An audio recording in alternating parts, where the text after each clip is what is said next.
Subject है हिंदी, उसका chapter number 6 जो कि एक पोयम है, जरा प्यार से बोलना सीख लीजिए।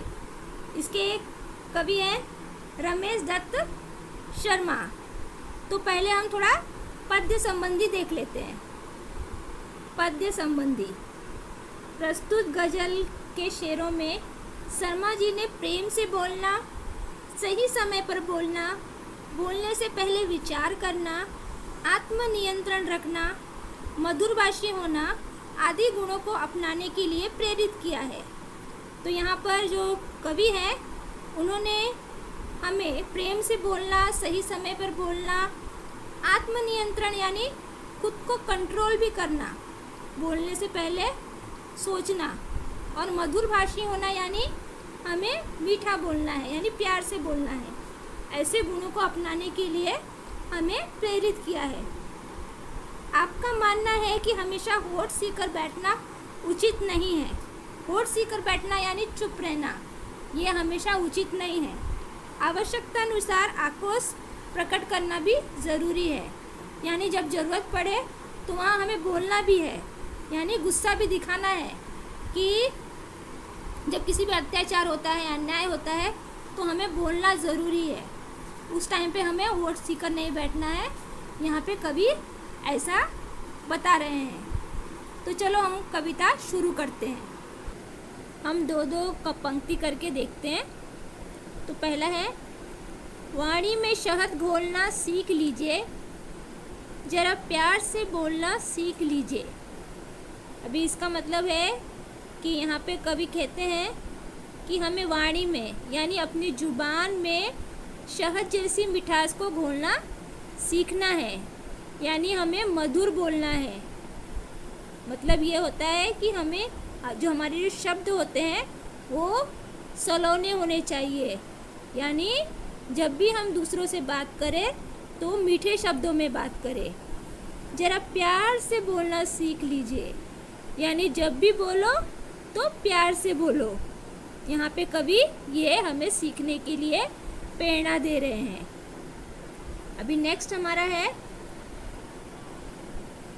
चुप रहने के यारों बड़े फ़ायदे हैं, जुबा वक्त पर खोलना सीख लीजिए। और यहाँ पे कवि कह रहे हैं कि चुप रहने के भी बहुत फ़ायदे हैं। अभी आप चुप रहते हैं तो क्या होता है, हमारी एनर्जी बचती है, हमारा समय बचता है। तो हम अपनी ये जो एनर्जी और समय है हम दूसरे कामों में लगा सकते हैं। और कभी कभी ऐसा होता है कि जब हम बात करते हैं तो हम बोलते ही चले जाते हैं, तो ऐसा नहीं है, हमें चुप भी रहना चाहिए। कभी कभी कोई हमें सलाह मांगता भी नहीं है तो भी हम उसे एडवाइस देते हैं, तो हमें ऐसा नहीं करना है। यहाँ पे कवि कह रहे हैं कि चुप रहने के भी बहुत फ़ायदे हैं, जुबा वक्त पर बोलना सीख लीजिए। और हमें वक्त पर जुबा खोलना चाहिए।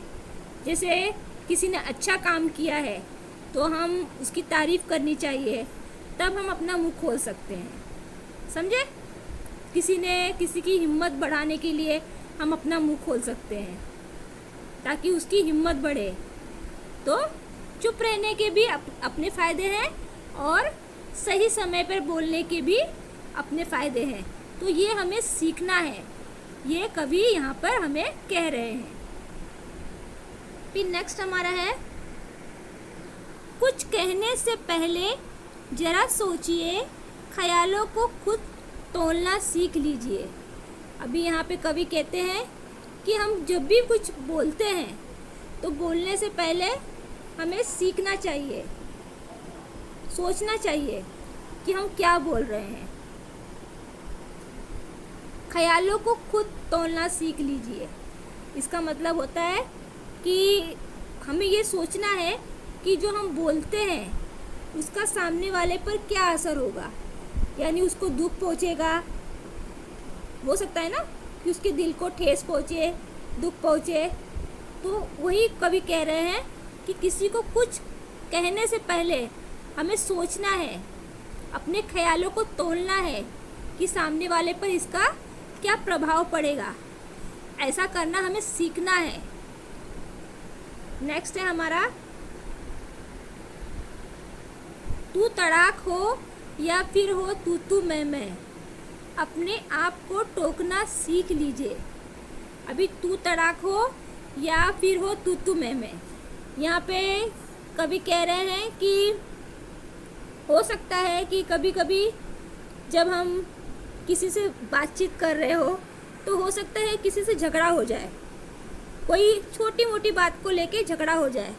तो ऐसे में कभी हमसे कह रहे हैं कि जब ऐसा होता है, जब सामने वाले से झगड़ा हो तो क्या होता है, सामने वाला भी चुप नहीं रहता है, ना हम चुप रहते हैं। तो ऐसे में कभी हमसे कह रहे हैं कि हमें खुद को टोकना है, यानी खुद को समझाना है और चुप हो जाना है। क्यों चुप हो जाना है? ताकि वो झगड़ा न बढ़े।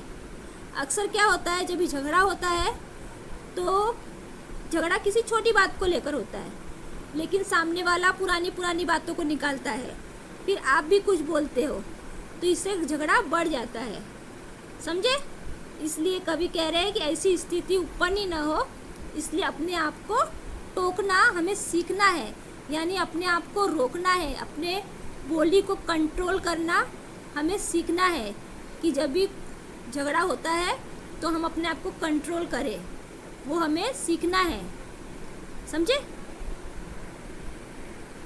अभी नेक्स्ट है, पटाखे की तरह फटने से पहले रोशनी के रंग घोलना सीख लीजिए।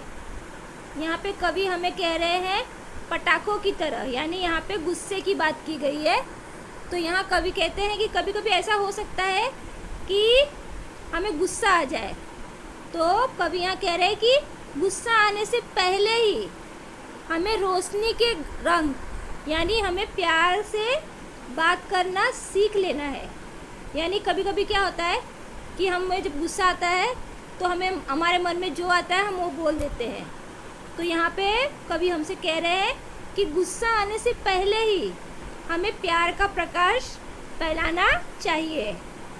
अगर ऐसा नहीं करेंगे तो क्या होगा, अगर हम सामने वाले पे गुस्सा करेंगे तो वो भी हम पे गुस्सा करेगा, इससे क्या हो जाएगा, बात हाथ से निकल जाएगी। तो हमें प्यार से बात करना सीखना है, यहाँ पे कवि ऐसा कहना चाहते हैं। अभी नेक्स्ट, कटु वचन तो सदा बोते हैं काटे, मीठी बोली के गुल रोपना सीख लीजिए। अभी यहाँ पे कवि कह रहे हैं कटु वचन।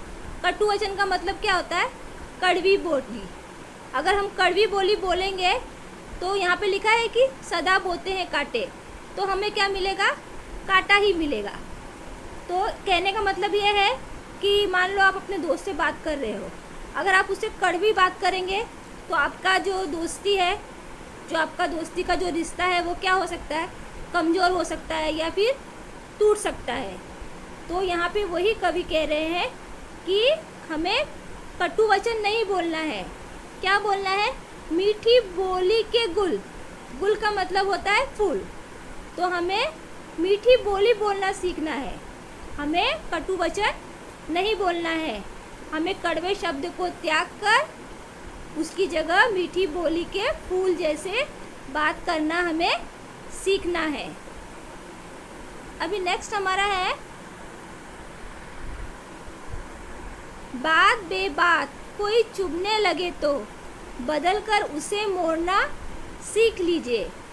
अभी यहाँ पर कवि कहते हैं कि अगर आप कभी किसी से बात कर रहे हैं और बात करते करते ऐसा हो सकता है कि कोई सामने वाला आपसे कुछ बात कहे, वो बात आपको चुभने लगे, या फिर आपने कुछ कहा है और वो सामने वालों को चुभने लगे। तो ऐसे वक्त में आपको क्या करना है, उसे बदल कर उसे मोड़ना सीख लीजिए। यानी जो माहौल है, जो बात करने का जो तरीका है, अगर हमको लगता है कि सामने वालों को बात चुभ रही है तो हमें उस बात को दूसरी दिशा में मोड़ देना है, समझे? और कैसे मोड़ना है, प्यार से मोड़ना है, ताकि जो बात है वो दूसरे को चुभे ना। ये भी एक तरह से कला है, इसे हमें सीखना है।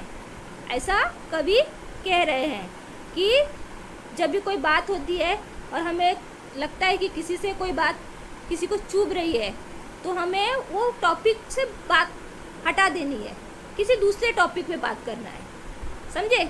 ये भी एक कला है। तो हमें ऐसा सीखना है, यहाँ पे कवि हमसे कहना चाहते हैं।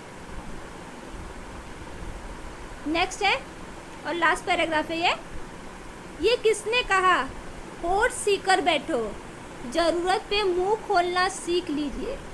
अभी यहाँ पे कवि बोल रहे हैं कि आपसे किसने कहा है कि हमें होठ सीकर यानी हमें चुप भी रहना है, हमें हमेशा चुप नहीं रहना है। हम ये जानते हैं कि चुप रहने के फ़ायदे हैं, लेकिन कभी कभी क्या होता है, किसी पर कुछ अन्याय हो रहा हो या फिर कोई किसी पे अत्याचार कर रहा हो, तो ऐसे वक्त पर हमें चुप नहीं रहना है, हमें बोलना है। यहाँ पे कवि बोल रहे हैं कि ज़रूरत पे मुंह खोलना सीख लीजिए। ऐसे वक्त पर अगर हम चुप रहते हैं तो ये भी एक प्रकार से क्या हो जाएगा, अन्याय हो जाएगा। तो ऐसी परिस्थिति जब आती है तो हमें हिम्मत के साथ जोरदार शब्दों में मुंह खोलना है, वहाँ पे उसका विरोध करना है। हमें हमेशा चुप नहीं रहना है, ऐसे वक्त पे हमें मुंह खोलकर विरोध करना आना चाहिए और ये हमें सीखना है, ऐसे कवि यहाँ पर कह रहे हैं। कहने का मतलब ये है कि इस पूरे चैप्टर में कवि हमें प्यार से बोलने के लिए कह रहे हैं। समय से पहले समय के मुताबिक यानी सही समय पर बोलना है। कुछ भी कहने से पहले हमें सोचना है कि हम क्या कह रहे हैं, समझे? और जब हम कुछ अन्याय वगैरह को देखते हैं तो हमें चुप नहीं रहना है। और कभी कभी ऐसा वक्त भी होता है जब हमें चुप रहना है, तो हमें चुप भी रहना है। तो ये जब हम ये सारी बातें जब सीख लेंगे ना, तो हम अपने जीवन में बहुत आगे बढ़ जाएंगे, समझे? तो हमारा ये जो कविता है ये यहाँ पे ही ख़त्म होता है। Thanks for watching.